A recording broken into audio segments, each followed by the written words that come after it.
Pero gracias a Dios que nos permite en nuestros trabajos, ¿verdad?, tener la oportunidad de poder estar hoy en este día aquí.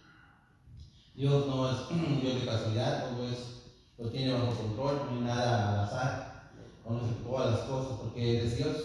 Nuestra mente no entiende todas esas cosas, ¿verdad?, pero un día entenderemos un poco más. Pero por lo pronto tenemos lo más importante, su palabra, ¿verdad? Aquí, la Biblia, ¿verdad?, necesaria para nuestras vidas, que es la que nos dirige. A veces, de verdad, realmente como humanos, siempre buscamos nuestros propios ídolos, buscamos nuestro propio Dios, porque nos acomoda mejor, ¿verdad? Porque queremos seguir viviendo y pecando y haciendo lo que se nos pega la gana, o lo que mejor creemos que está bien. Por eso mucha gente puede ver esas cosas como dice el pastor. No, es que esto, que lo otro. Y siempre la persona cuando es necia, cuando es rebelde, siempre va a buscar y va a querer escuchar más a los necios que a lo que dice la palabra de Dios. La palabra de Dios es viva, es eficaz, cambia mi mente, cambia de tu mente, cambia de la mente de la humanidad. Y así seguirá por los siglos de los siglos. Por eso es importante que siga siendo compartida. Y será siendo compartida. Entonces, si no eres tú, no soy yo, habrá otros que realmente entenderán y tendrán el verdadero amor hacia Dios. Nosotros somos sus hijos, ¿verdad? Porque esperamos esa herencia, no una herencia monetaria, sino una herencia de la gloria de nuestro Dios, la cual es la salvación. Así que vamos a tomar un tiempo, vamos a orar, vamos a dar gracias a Dios porque nos ha dado lo más hermoso y preciado, ¿verdad? El convivir, el ser parte, ¿verdad?, del cuerpo de Cristo, que es la iglesia. Ama tanto, es algo tan precioso, es algo tan hermoso, ¿verdad? La iglesia de Dios la ama, tanto la ama que dio su vida para el rescate, para liberarnos, de no ser esclavos, de no ser libres, pero no para hacer lo que nosotros pensamos y queramos y nos venga en gana. Cuando pecamos, que nos regocijamos, digamos, Señor, perdóname, soy tu hijo y me equivoco. Todos tenemos momentos en los que caminamos en esta vida y hay pasiones todavía en nuestros cuerpos. Aún a pesar de la edad que tengas, y sabes controlar esas pasiones juveniles. Los tomados jóvenes, que son, no digo que no sean inteligentes ni sabios, simplemente que son inexpertos. Son inexpertos, a veces se chocan de que el padre y la madre les dé buen consejo. Se molestan. No es verdad, mi papá está loco, mi mamá está loca, mi papá está viejo, ya no sabe, son otros tiempos. Es mentira. Los consejos, el amor de padre y madre supera el amor de los amigos, supera el amor de los parientes. Ayer yo le decía a mi hijo la otra vez, dice, que yo veo a los niños y como que son muy chocosos, muy molestos. Pero mira, tú cuando ves a un niño, pues lo puedes ver y caerte bien o caerte bien. Pero no es lo mismo a decir un hijo. Un hijo es algo que se siente, pero no lo puedes experimentar hasta que ellos lo tengan, ¿verdad? Por el momento vamos a orar. Padre mío, cuánto agradezco, Señor, la gran oportunidad que tú nos das de compartir tu palabra. Señor, a veces venimos delante y decimos, ¿cómo es posible, Señor? A veces no nos sentimos dignos, Señor, de poder compartir tu palabra, porque nos damos cuenta de nuestras debilidades, de nuestro pecado que mora en nosotros, en nuestros miembros. Padre, perdónanos, Señor, porque pecamos contra ti, Señor, porque hay a veces rebeldía, hay necedad, a veces oscuridad y mentiras, Señor. A veces nos queremos cansando, Señor, y estamos equivocados. A veces nos hace falta tener más humildad, Señor, de conocer. Qué difícil es a veces reconocer nuestros errores. Somos soberbios, somos rebeldes, somos desobedientes, Señor. Nos aferramos a nuestro propio razonamiento. Creemos que sabemos todo cuando no sabemos nada. Señor, no hay mejor consejo que tu palabra. La Biblia fue escrita para que fuéramos instruidos, redarguidos, guiados, Señor. Para que no digamos, es que no hay nadie que me diga. Dios ha puesto un tribunal en nuestros corazones, pero también ha dejado su palabra para que la conozcamos y la sigamos. ¿Cómo podemos someter este cuerpo y esta carne a la voluntad de Dios? Solamente leyendo su palabra, meditándola, escuchándola y después ponerla por práctica. Ayúdanos, Señor, a madurar, Señor. Somos una congregación, una iglesia, Señor, que queremos escuchar tu voz. Queremos ser cambiados y transformados. Señor, yo veo la iglesia como ese bebé que nace, necesita leche espiritual, pero que después la tiene que dejar, Señor. para tomar el alimento sólido y para ir creciendo, para decir, de pasar de adolescente a joven y después ser un adulto maduro. Ayúdanos como iglesia a alcanzar ese lugar, Señor, de madurez espiritual en tu palabra. Ayúdanos, cada uno de los que estamos aquí tenemos batallas en nuestra mente, en nuestro corazón, en nuestro cuerpo. Pero Señor, dice en tu palabra que nos neguemos a nosotros mismos, tomemos tu cruz y te sigamos. Permítenos seguirte como fieles discípulos e hijos tuyos, como es tu palabra, Dios. Damos gracias, Dios, en el nombre de Jesús. Amén. Bueno, se me olvidaron los lentes. Le puse como título, ¿verdad? Como tema, ¿verdad? Más que nada, le puse: la iglesia es para edificación. ¿Para qué es la iglesia? ¿Será la iglesia algo para venir y decir, bueno, pues para callar mis culpas, o para decir, bueno, voy a ir a la iglesia porque pues me conviene ir a la iglesia? No, ¿verdad? La iglesia es para la edificación, ¿verdad? ¿Cómo vamos a poder saber que está mal, que está bien? Pues a través de su palabra. Venimos a la iglesia, ¿verdad? No es este edificio, ya lo sabemos bien dicho, ¿verdad? Que no es este edificio, gracias a Dios que nos da un lugar para reunirnos. Es la congregación, ¿verdad? Algunos lo llaman el templo, ¿verdad? Es un edificio, ¿verdad? En el cual venimos. Pero la iglesia, ¿quiénes somos? Nosotros. ¿Sí creemos que somos la iglesia? Somos cada uno de nosotros, somos hijos de Dios y esperamos esa herencia, ¿verdad? Porque si no fuéramos hijos de Dios, ¿qué herencia esperaremos? Una herencia incorruptible, una herencia de vida eterna. Bueno, y para comenzar, vamos a ir rápidamente, vamos a ver, vamos a estar en el Nuevo Testamento, vamos al libro de Hechos, ¿verdad? Uno de los primeros, digamos, la primera iglesia primitiva, ¿verdad? Que se habla en la Biblia, ¿verdad? Donde se congregaron, ¿verdad? Donde se juntó mucho pueblo, ¿verdad? En Jerusalén, y empezaron a reunirse en gran manera, mucha gente, ¿verdad? Y es una, usted conoce vamos a los hechos ahora sí, por eso se llama la iglesia de los hechos, que hacían, ¿verdad? Esta iglesia, ¿verdad? Que muchos la leen, muchos quisieran ser como la iglesia de los hechos. Y a veces vemos todas las cosas buenas que se hacían en la iglesia de los hechos, pero también, como cualquier iglesia, ¿verdad? De Dios, también tiene sus problemas, sus situaciones. Y todo se ha escrito aquí para que nosotros lo conozcamos y aprendamos. No hay ninguna iglesia perfecta. ¿Sabes por qué no hay ninguna iglesia perfecta? Pregúntatelo a ti mismo. Es que yo quiero una iglesia que haga esto, una iglesia que haga lo otro. Pues tenemos una gran lista de peticiones. Pero ¿en qué nos enfocamos nosotros? ¿Qué es lo que hacemos para que sea la iglesia, digamos, no perfecta, pero madura? ¿Qué estamos poniendo de nuestra parte? ¿Realmente le estamos poniendo las ganas del amor por servirle a Dios? No va a haber iglesia perfecta. ¿Por qué? Porque nosotros, pregúntate a ti mismo, ¿soy perfecto o no soy perfecto? Qué difícil es cuando hablas con un hermano o hablas con una persona para decirle algo que está mal. Qué difícil es. Yo había un pensamiento, ¿verdad?, que vi y me gustó, que dice: di lo que piensas. Es bueno expresar lo que pensamos, pero piensa lo que dices. Porque muchas veces somos muy abiertos a hablar sin pensar lo que decimos. He ahí el problema. Es bueno que tengamos la libertad para poder expresar las ideas que tenemos. Porque todos somos, Dios nos ha hecho a cada uno de nosotros diferente. Ninguno es igual. Todos somos completamente diferentes. Y tenemos diferentes formas de pensar, de ser y de sentir. Pero su palabra está para que los defectos que tenemos sean corregidos a través de su palabra. Todo pensamiento, toda idea puede ser válida. Todos tenemos diferentes puntos de vista.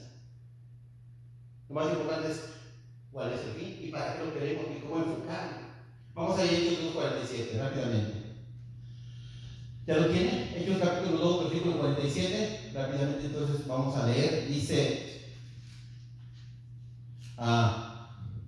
Bueno, vamos a leer el 46, dice, y perseverando, ¿cómo dice? Unánimes, o sea, que tienen un mismo pensar y un mismo sentir. ¿En qué? ¿En sus ideas?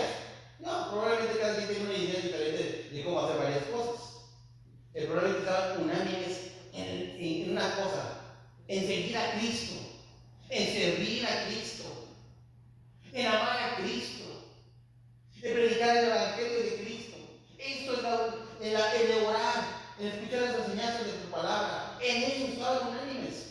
Sin embargo, cada quien de ellos tenía diferente forma de trabajar, de forma de comportarse en su hogar.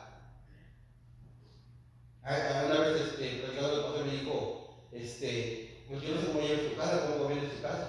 Y es lo mismo, yo no sé cómo lo haga, cada quien en su hogar. Cada quien tiene diferente forma de gobernar su casa. Que los cielos den sabiduría para poder gobernarla como dice su palabra. Eso es otra cosa, ¿verdad?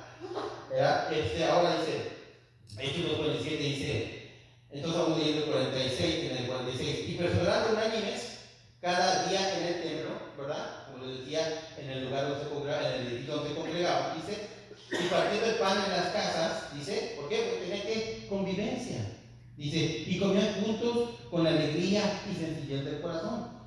Nosotros tampoco tuvimos, ¿verdad? Por ejemplo, hay un niño, ¿verdad? Tuvimos una convivencia, y eso es partir el pan, convivir, ¿verdad? Decimos que con alegría, porque era un tiempo de fiesta, un tiempo de alegría, un tiempo de celebrar, ¿verdad? Así que Dios, cuando nos reunamos con alegría, ¿verdad? Con sencillez del corazón. Dice, alabando a Dios y teniendo favor con todo el pueblo, y el Señor añadía cada día a la iglesia los que habían de ser salvos, ¿verdad? Esa parte nos gusta, ¿verdad? Y deberíamos hacerlo, dice. Alabando, primero que nada, ¿para qué es la iglesia? Para edificación. ¿Y qué tenemos que hacer dentro de la iglesia? Lo primero, lo primordial, lo número uno es alabar y adorar a Dios. Alabando a Dios y teniendo favor con todo el pueblo, dice, y el Señor añadía cada día a la iglesia los que habían de ser salvos. Yo sigo creyendo esta promesa. Esa promesa no solamente es para el libro de Hechos, ni para la iglesia de Hechos, o la iglesia de Éfeso, o la iglesia de Filadelfia, o la iglesia que tú quieras mencionar. La iglesia de Sao Paulo. Sigue siendo la promesa que Dios añadirá. Dios, no nosotros. Nosotros tenemos que hacer nuestro trabajo, pero Dios es el que va a añadir, dice a los que habían de ser salvos.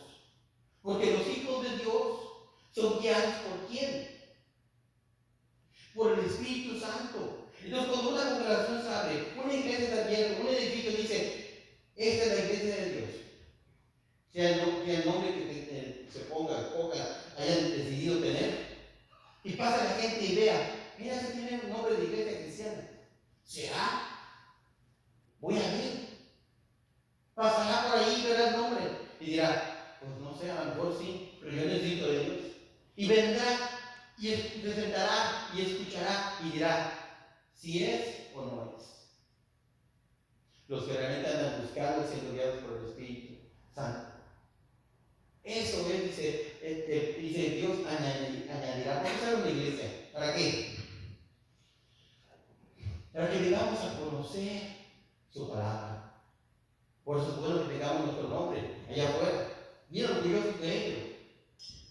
¿Por qué? Porque creemos que proclamamos su palabra. Ahora, no nos tengamos como los mejores, porque eso sería pecar. No creamos que somos los mejores, entonces que debemos esforzarnos por querer hacer las cosas como a Dios le agrada. Para que cuando vengan esas personas nuevas, escuchen que realmente queremos ser obedientes a su palabra, que nos esforzamos por hacerlo. ¿Verdad? Pero nunca pensemos que somos los mejores. Porque Dios dice, y ya vamos a pasar como Elías, es que yo nada más no, me he guardado a otros. Y así esperamos que le roguemos y pidamos a Dios que guarde a otros, que compartan, tengan temor de Dios, que compartan su palabra con libertad. Ahora, Hechos 5:11, vamos a ir, Hechos 5:11. Dice, y vino gran temor sobre toda la iglesia y sobre todos los que oyeron estas cosas. Como les decía, para no, usted conoce muy bien esta historia. En esta iglesia de ellos dice que tenían y compartían el pan y todo lo tenían, dice, ¿cómo se llama? Todo lo que había dentro de la iglesia, todo lo que había dentro de la congregación era para ellos. Incluso dice que vendían sus cosas y lo ponían delante del discípulo, ¿verdad? Y se repartían para que no hubiera escasez de nada. qué bonito. Yo no sé cómo digo, eso fue algo que hizo la iglesia de ellos y fue muy bonito, ¿verdad? El problema estuvo que también había mentirosos dentro de la congregación, ¿verdad? Que querían parecer cristianos y no lo eran. Y lo vemos aquí claramente en la historia. Usted sabe de aquella pareja que fue y dio el tratamiento extranjero y después vinieron a decir una mentira. ¿Y qué pasó? Cayeron muertos, ¿verdad? Hubo ambición, hubo codicia. Toda iglesia tiene esas situaciones. Pero dice, la palabra de Dios está escrita ¿para qué? Para que aprendamos y no caigamos en esas cosas. No hagas algo porque dices, ay, que yo creo que lo hace. O sea, hay que evitar los buenos ejemplos. Pero si realmente no eres sincero, ¿con quién? ¿Con el pastor? No. ¿Con Dios? Entonces no te da nada. Bueno, entonces ahora vamos a ir Hechos 8:1. Vamos a ir Hechos 8:1. Capítulo 8, versículo 1 dice: y Saulo consentía en su muerte. En aquel día hubo una gran persecución contra la iglesia que estaba en Jerusalén. Y todos fueron esparcidos por las tierras de Judea y de Samaria, salvo los apóstoles. Esa iglesia de Hechos, ¿verdad? Estaba Pedro y Juan como columnas, ¿verdad? Y había otros discípulos. Y se cumplía la palabra y dice, y que Dios añadía mucho pueblo. Y muchos venían, eran miles los que se reunían. Y prosperaba, y crecía, y había amor. Pero también había problemas. Es servir a las mesas, es de lo que les dije de la ambición, de la codicia, de la mentira. Pero también vino otra cosa, de esa iglesia tan gloriosa y preciosa, que mucha gente dice, le pone el nombre de la iglesia de los Hechos de los Apóstoles, porque les gusta y quieren ser como esta iglesia. Pero también dice que vino, pero Saulo dice, con el día de su muerte, en aquel día hubo gran, pero había que persecución. Cuando una iglesia se levanta en el temor, en el amor de Dios, en el escuchar sus palabras, en el hacer las cosas como Dios quiere, también va a venir persecución. No, no me gusta, mejor así lo dejamos. No, pues bájate también. Pero siempre va a haber esperanza. Entonces dice, cuando la iglesia que estaba en Jerusalén, ¿dónde estaba la iglesia? De hecho, en Jerusalén, ¿verdad? ¿y fueron qué dice? ¿Y para qué era? ¿Pero qué dice? Fueron esparcidos por las tierras de Judea, de Samaria, salvo los apóstoles. ¿Qué pasó? ¿Se perdió la iglesia? No. Las columnas se quedaron ahí. Dice, pero fue esparcida ¿qué? Los que fueron hechos discípulos. Aquí dice a las regiones alrededor. Porque eso quiere Dios. Que no solamente nos quedemos en un solo lado, sino que donde Dios nos quiera mandar, vayamos y hagamos discípulos. Eso es lo que quiere el Señor. Todo obra para bien, aquellos que aman a Dios. Dice, ahora, Hechos 9:31. Vamos allá al capítulo 9, versículo 31. Dice, Hechos, capítulo 9, seguimos en el libro de Hechos, capítulo 9, versículo 31. Dice, entonces las iglesias tenían paz. ¿Cómo dice? También en las iglesias hay paz. Después de la persecución, después de cosas difíciles, ¿verdad? que ocurren en las iglesias, dice que también dice que entonces las iglesias tenían ¿qué? Paz. Paz, dice, aún en medio de la tormenta, aún en medio de la persecución. Dice la paz que sobrepasa todo entendimiento. Dice, entonces las iglesias tenían paz por toda Judea, Galilea y Samaria. ¿Y eran qué dice? ¿Para qué es la iglesia? Para decir, bueno, es que el domingo tengo que ir a la iglesia, es algo religioso. No, para nada. El venir a la iglesia es para qué? Para edificación. ¿Y qué significa edificación en términos, digamos, coloquiales? ¿Qué es edificar? Creo que más o menos de una definición vaga es ir poniendo bases para ir construyendo. Eso es la iglesia. Se ponen las bases, los cimientos, la fundación. ¿Quién es quién? Cristo. Esa es la fundación. Y después dice, la iglesia viene edificando poco a poco. Dice, tenían paz por toda Judea, Galilea y eran ¿qué? Edificadas andando, ¿cómo dice? ¿Cómo tenemos que andar como iglesia? en el temor del Señor. Porque si quieres sabiduría, y el principio de la sabiduría es el temor a Dios. Si no tenemos temor por Dios, entonces no hay una edificación verdadera. Dice, en el temor del Señor, y se acrecentaban fortalecidos, ¿por qué dice? Por el Espíritu Santo. El Espíritu Santo es el que obra en el pastor, obra en mí, y obra en cada uno de mis hermanos que me escucha en esta mañana. Que su palabra es verdadera, es viva, es eficaz, y siempre nos va a ayudar a poder cambiar esta mente reprobada que tenemos, esos sentimientos encontrados. Solamente el Espíritu Santo nos va a poder guiar. Los hijos de Dios son guiados por quién? Por el Espíritu Santo. Para que no hagamos las cosas que este cuerpo quiere, piensa y desea y siente. Luego dice, vamos allá, tenemos que tener ¿qué? Temor. Porque Dios es Dios todopoderoso y Él puede todas las cosas, ¿verdad? No temamos el que nos pueda matar. ¿Por qué eran valientes los primeros cristianos? ¿Por qué eran valientes hasta la muerte? Porque tenían temor más a Dios que lo que los hombres les podían hacer. Y eso que hicieron una barbarie. Pablo dice, Saulo perseguía y consentía en que mataran a los cristianos, los llevaran a sacar de sus casas y los entregaran. Pero que había en ellos, había una paz, había un gozo, porque había un verdadero temor por Dios. Dice, ahora vamos ahí a Hechos 11:26, seguimos en el mismo capítulo, ¿estamos? ¿Sí? No, en el 11:1 primero. 11:1 primero. Luego dice, oyeron los apóstoles y los hermanos que estaban en Judea que también los gentiles, que dice, habían recibido la palabra de Dios. Los que estaban ahí, la mayoría eran ¿qué? Eran judíos en esa iglesia de los Hechos. La gran mayoría, probablemente había extranjeros. Entonces dice que los gentiles eran los que eran realmente parte del pueblo de Israel. ¿Verdad? Y los que eran reyes, o sea, porque sabían que Dios había escogido a su pueblo de Israel. Y ellos sentían que solamente la palabra de Dios era para el pueblo de Israel. Pero Dios no era el plan de Dios. Era que todos escucharan la palabra. Que todos eran no solamente su creación, sino que eran llamados a ser sus hijos.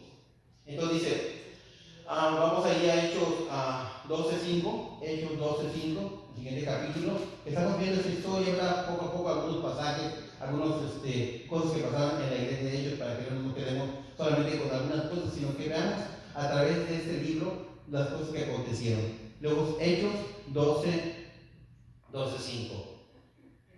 Perdón, me salté de 25. Vamos a regresar un poquito atrás al capítulo 11. Seguimos en el libro de Hechos, en el capítulo 11, pero vamos a leer el versículo 26. ¿Ok? Dice, y se congregaron allí todo un año con la iglesia y enseñaron a mucha gente. Y a los discípulos se les llamó, ¿cómo dice? Cristianos. Por primera vez, ¿dónde? ¿Dónde fue?